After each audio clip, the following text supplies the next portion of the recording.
Hello, and welcome to the Once Again podcast. We are your hosts, Ashley and Jason. In this episode, we'll be looking at the 2022 novel, When Women Were Dragons, a novel. This will be slightly different from our usual episodes, as this is a novel, rather than a movie or a television show. This novel was also recently published, May 3rd, 2022, and Ashley and I wanted to highlight it. Actually, if I'm being more honest, Ashley read it and said it was great, and so I listened to the audiobook, and it is great. Accurate. Yeah. So everybody knows, I'm a librarian by trade, so this is, I read a lot of new books, I read a lot of books, so when I say something is good, it's usually pretty good. Yeah. And so just to get some facts out of the way, When Women Were Dragons, a novel, is a 2022 alternate America fantasy novel written by Kelly Barnhill and published by Doubleday.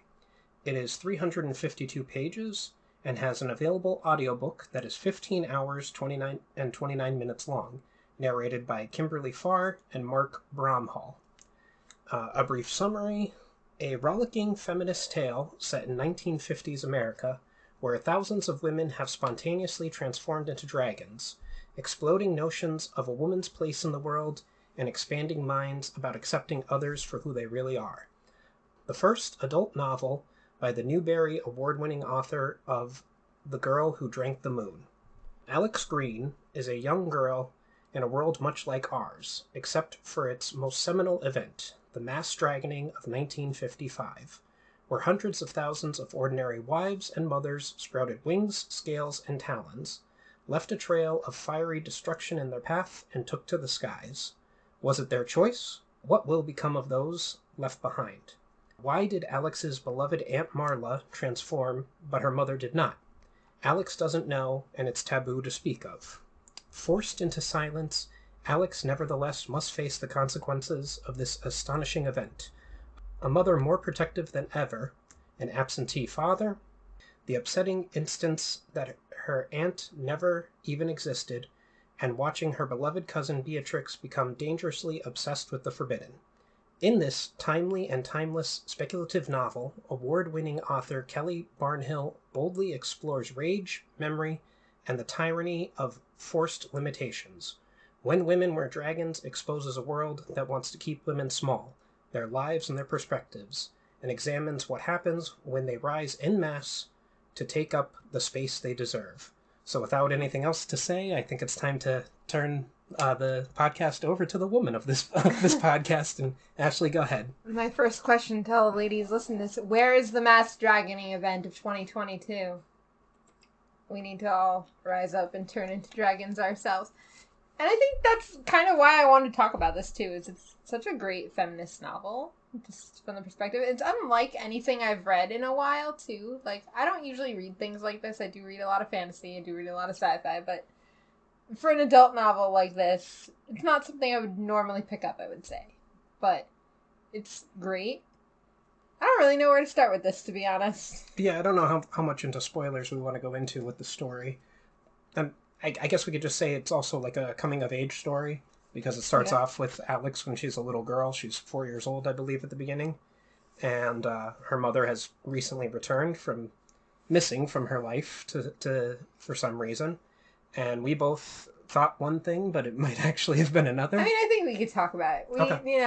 I think it's very much written that you're supposed to take away that she was a dragon and came back. And, I think there's a through line where maybe that's true, because it is really worded like that, but as Jason pointed out, it's very much coming from a 4-year-old's perspective, so the way she's writing it telling it could also just be false narrative. Right.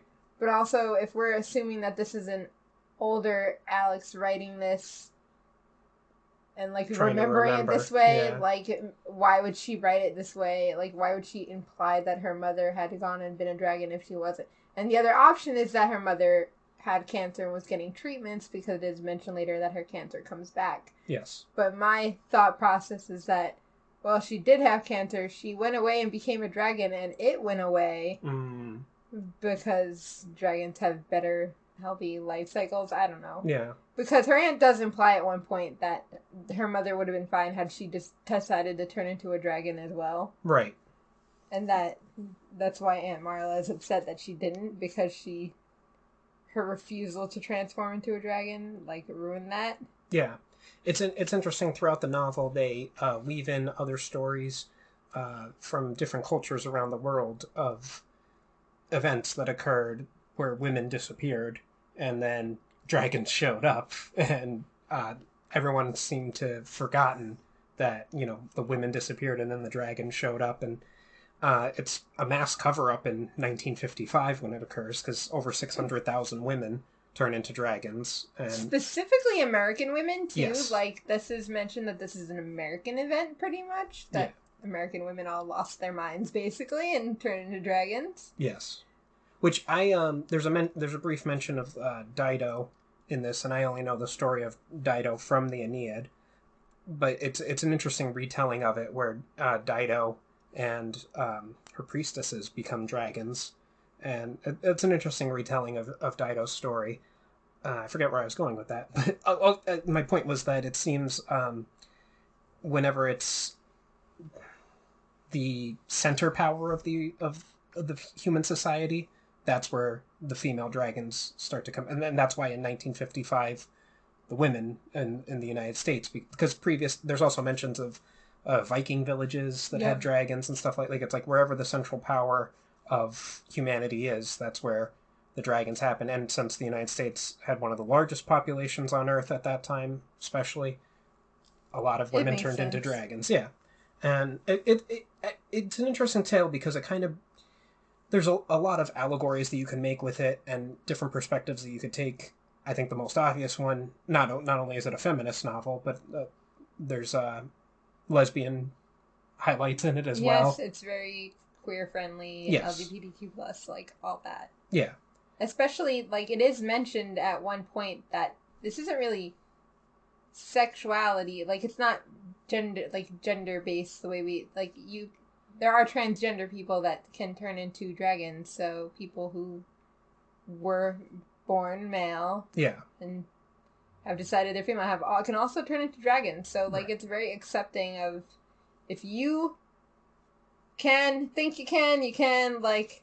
Well, it's about displaced people, because 1955 American society, although today we're not doing much better, but 1955 American society was much different towards women than it is today, although we have regressed in recent weeks. And none of that would have been accepted at all. No. But it's an interesting novel. There's a lot of humor in the novel, too. It's not just completely serious.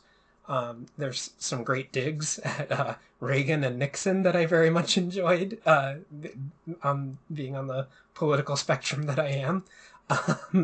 But it's just, and obviously there's overturns. There's coincides with the communist scare in American society, and there's a whole bunch of different. I don't want to spoil too much of the plot, but it's a very interesting story. I recommend people read it or listen to it if you know what I will say I'm gonna say from this point on, if you don't want any more spoilers, just go read it and then come back and listen to this. Yes, that's a smart idea. Like, come back and we can have a longer discussion about like what's going on. Because you also said you read a review that you really liked too. Yeah, no, I didn't like it. That word that stuck with you. Yeah, there was this review that I found that the language the person used and their criticism of the novel made me think, well, congratulations, reviewer. You've watched every Jordan Peterson video. So you've heard this terminology, but you have absolutely no understanding what it actually means. Because they used second wave feminism and blah, blah, blah. Like, I was just like, oh my god, this person watched Jordan Peterson videos and then criticized this book. Like, I don't really want to get into it, but you can find the review out there. It's one of the top ones when you search reviews of this book. I didn't highlight the person's name or anything, but they also had some turf takes, to say the least. And, of course they did. Yeah. But then in the responses of the reviews, because people criticized the review, in the responses of the reviews, they were like, oh, I didn't say anything, turf. Don't come at me with that stuff. Like, I was like, no, you did. Like, But yeah, we'll just go into spoilers here and see where the discussion of the novel comes in. It's very interesting. Obviously, Marla, Alex's aunt, is extremely queer coded. Oh yeah. You know, she's in the army, which I don't know if women were actually in the Air Force at this time period. Possibly. I don't think so. Yeah. But like that's But for a history people. Yeah. Let me know. Yeah, Let us know. She flies planes, and she's part of a group of women who fly planes, and it gets revealed that they're all pretty much lesbians. Yeah. And she fell in love with this one woman in particular, and there was a doctor that was assigned to them to watch over them, or I guess pretty much, if you want to say. And he starts to notice that they start transforming into dragons. This is out of sequence. It's not narratively this is in the past. And then Marla comes back from the war, and she's a mechanic, and obviously one of the only female mechanics probably around, but that's what she's doing. And she's much better at it than any of the men are. And in fact, Alex's mother, I can't remember Alex's mother's name right now, but Alex's mother was a mathematician and very intelligent and much smarter than everyone else in her class. And she ends up becoming a secretary, I think, because that was a woman's place at the time. And Marla brings it up constantly that my sister isn't so smart, and like she could have done so much more and chose not to because she chose to like have a husband and a child, which Alex's mother criticizes Marla for not doing, and Marla finally kind of gives in to that. It is interesting how Marla is religious, though. Like, she goes to church, and she makes the whole family go to church. But I think that just says, that just proves that, like, the complexity. The complexity, but, like, religion can be fine if it was more accepting overall. Like... Agreed. And that's something, too, that, like, when the mass dragoning of 1955 happens, all these mothers, wives, they leave, and no one really knows where they go. There's rumors that there are some living in mountains, but seemingly they all just fly up into the sky, and the government covers it up. They say, oh, these people never existed, blah, blah, blah, and people go on their way, acting as if pretty much it never happened. Never happened. Yeah. Which is wild. Yeah. So, like, imagine trying to do that today. Like, oh, yeah, over 600,000 people turn into dragons? Yeah, and just disappear. Didn't happen. Yeah. I'm sorry, have you seen the YouTube TikTok videos? Well, that's the thing is, any video, because there was some early video of it. I think they mentioned specifically at a birthday party. Yes. A woman turning into a dragon, and there's photographs. The government just covers it up. Nope, never happened, blah, blah, blah. And as society goes on, the next generation... dragonings begin to occur again. And there's I love that they call it the little worming. Yes. Where like a bunch of teenage kids basically at prom. And at adolescence are getting into the heat of the moment and dancing with each other and having a good time, and they all dragon together. Yep. And Alex is witness to this.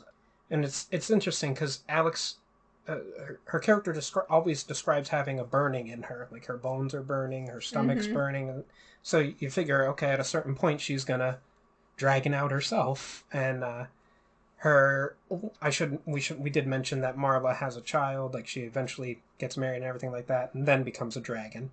When she becomes a dragon, Marla's child, Beatrix, is adopted by Alex's family, although they just act as if it was another child that they have. And unfortunately, Alex's mother gets the cancer, comes back, and she unfortunately passes away when Alex is 16, I believe. Yeah, something like that. 14, 16. So Alex starts taking care of Beatrix by herself, basically. Yeah, because the father's a bastard. Yeah, abandons him and goes, live in this apartment by yourselves. Like, you want to talk about, like, terrible fathers. Yeah. That's a bad one. I'm marrying my secretary, who I've been cheating on your mother with for years, because it's always mentioned how sad the mother gets when he goes on his business trips, when he's traveling for business and everything. I'm marrying my secretary and starting a new family with her, which Alex never even meets her half-siblings. And, no. Like, I was waiting for the moment for her to meet her half-siblings, and she doesn't. But it's interesting. Throughout her adolescence, Alex gets things from her aunt and other things that she comes across. She hides them in a certain spot of the closet of her room because the paneling is loose there. And throughout her life, she just looks at these different... It was something that they mentioned specifically, that there was a diagram of a uterus, but then it was also drawn to look like a dragon, And I was like, oh, that's kind of clever. Like I was, like because the dragon's face does kind of look like a uterus if you think Yeah, about it it. does. Yeah. Um, but it's an interesting novel. Alex, eventually her sister. That's something I didn't understand. Does Beatrix just stay a child? Because it seems like she's so young for so long. Like I know she's supposed to be 6 years younger than Alex or something along those Yeah, but lines. she does seem very young, like, throughout this. Like, but she's also, spoilers, Beatrix dragons out very Yeah. young Yeah. because she's been wanting to this entire book. Like, since day one, this little girl's been like, I want a dragon. Yeah. I want to be a dragon. And without like, any exposure to it, it's almost like she knew Yeah. that she could do it. Yeah. Yeah, like, she just had that written into her blood, basically. Like, I am woman, hear me roar, literally. Mm-hmm. And eventually she does. That she, like, dragons out on it. I don't remember what birthday, but she's still very young. Yeah. And Alex represses it for Alex represses her from doing it. Alex represses herself from doing it. Like, eventually both of them do, in fact. Yeah. And Alex, it's interesting that we mentioned the queer coding, and her first kiss is with a woman. They're about 16 or so, around that age. Actually, no, it's before they're 16 because her father, I think they're 12 maybe. Yes. Yeah, because her father comes across it, and the girl her family moves out of town, essentially. Yeah, her father basically scares his family out of town, essentially. Yeah, because he works for the but bank. But they do run into each other years later. At college, yeah. And I forget her name. She becomes a dragon, though, and Alex doesn't follow her right away. Yeah. It's something European, like Svenja, or I can't remember it, but it's something. And yeah, she does become a dragon, like you were saying, and Alex doesn't follow her, even though she thinks she wants to. And that's because she has to take care of Beatrice, but she's also keeping Beatrice from doing it. It's like, Alex is trying her hardest to not, like, let herself just be herself. Yeah. Yeah. And then she wins, like, a Nobel Peace Prize at the end of it, which is so funny. Yeah. Oh, yeah. Well, because eventually society comes to accept the dragons. They're like, oh, okay, we have dragons. We're going to start giving them rights very slowly. And some of them move back in with their husbands. Yeah, well, some return from the great dragoning and and they move, like you were saying, they move back. They kind of integrate back into society properly. Like, people, you'll have... Alex even says, like, oh, I'm in college, but I have dragons in my class. Like, yeah. Because it's not like when they turn into dragons, they just forget, they become wild beasts. No, they retain their memories and thoughts and language skills and everything that they were before. And, it's implied, like, yeah, maybe they could change back, but, like, why would they want to? Like... They're now powerful. Like, yeah. Before they lived in this society that didn't accept them for who they were as women, period. And, like, Beatrice can very obviously turn back and forth, I think. So, like... I think she even does it to scare her classmates sometimes. Like, she'll grow talons and scales and everything. So, I think that proves that it can be done at will. Which also comes back to when we were talking about her mother possibly having gone off and been a dragon. Alex's mother had gone off and been a dragon, like, at the very beginning of the novel. It's like, well, that's why the whole time I was like, why don't the women just come back? Like, if Alex's mom did it, surely they'll come back eventually. Yeah. As, like, normal people. Like, I kept expecting Aunt Marla to come back, like, as a person. Yeah. She does come back as a dragon, though. She does, but... And it's interesting, Alex's reaction to it, because at first she doesn't want anything to do because it's so painful. Like, because it just brings up all these memories and everything for her. And eventually she accepts her, and her dragon wife. And their other dragon couple friends. Yeah. It's like a dragon cohort, basically. Yeah. It brings up this nice image of all... I think there's only 4 of them at the time, but the 4 dragons all, like, lay together to keep warm and everything. Yes, it's so cute. Yeah. But yeah. But they're, like, throupling up, coupling up, 2 couples together, Yeah.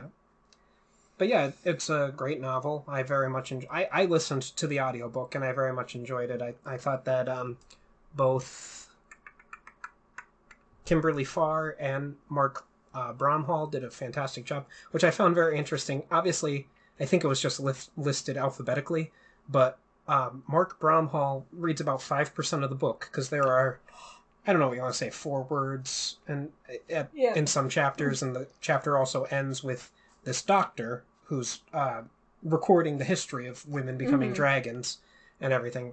Mark Bromhall reads those parts, and Kimberly Farr reads about 95% of the book. But on Audible, it has Mark listed first. And I guess it's just alphabetical because of their names. But especially in a very feminist novel. And I'm like, why are we not listening to the woman first? Yeah, it caught my attention. Funny. Yeah. You're right. But should we give it a rating, do you think? Or I mean, we could. I don't really care one way or another. Okay. I will just say that I like this book. I like it a lot. Yeah. I mean, we can give it like golden eggs or something like that. Something akin to dragons. But no, I'd say it's a solid at least 7.5 out of 10 for me. Yeah, I would agree with that. Like, it's definitely solid. I think there's definitely some like slow parts. It's not a book with a lot of action, I think. Like, if you're looking for something that's like high fantasy or something, like, it's a fantasy novel, but it's very much a lit fic fantasy novel. Yeah. It's not going to have a lot of action. There's no fighting dragons going on. It's just kind of dragons existing. Yeah. It's very interesting. Also, we mentioned if the historians know anything. If anyone knows what the date April 25th, 1955 means, because that's the date of the mass dragoning that occurs. And you would think that would be like an important date for something, like especially in like the feminist world or the LGBTQ plus world, and like neither of us could find anything. Yeah, so if you know something that occurred on that date, let us know in the comments, or send us an email. I'd be curious as to why she chose that date, or if it's just a random date she chose and it's completely meaningless. Or it's a personal date to her. Like, what do I know? That's very possible. I hadn't considered that. Yeah, because not much is... there wasn't much that I could find about Kelly Barnhill. I guess she's a relatively new author. Like, she only has a few novels. But this was excellent. I think I'll check out her other work at some time. But yeah, is there anything else you'd like to say about it? Or No, not really. I will say, if anybody, let us know how you feel about us doing books. I mean... Maybe Jason won't have time to listen to books all the time, but I will gladly speak about books. Yeah. And I work at a library, so, like, I have new books all the time. Whatever I'm reading is usually something ridiculous. I'm currently reading a book about people that eat books. So. Oh, that's interesting. Oh, you know what I noticed? You mentioned in our Jungle Book episode, the Graveyard Book. Mm-hmm. I didn't know that was by Neil Gaiman. Yeah, it is. Yeah, so I got that on audiobook too now. I will be listening to I mean, if we want to talk about the Graveyard Book, I'm always down. It's a good one. Listen, anything by Neil Gaiman, I'm more than willing to talk about. That man is fantastic. But yes. Yeah, I've been reading a lot of weird feminist books. Like, I just recently was reading Woman Eating. I didn't really like it, but like, for what it was doing, I thought it was doing it well. But okay. And if this somehow reaches the ears of Kelly Barnhill, you write good books. Yeah, let us come visit my library. Email us. Yeah, we'd love to interview you. Pick your brain a little. But without anything else to say, this has been the Once Again Podcast. Any questions, comments, or critiques can be addressed to our email at onceagainpod@gmail.com. Follow us on our social media accounts, Once Again Pod, all one word, on Twitter, Instagram, and TikTok. If you would like to contribute to the podcast, we have several tiers available on patreon.com/onceagainpod. As always, a like, follow, or share would be greatly appreciated. Thank you and have a wonderful day. And remember, we will entertain you. We will always entertain you.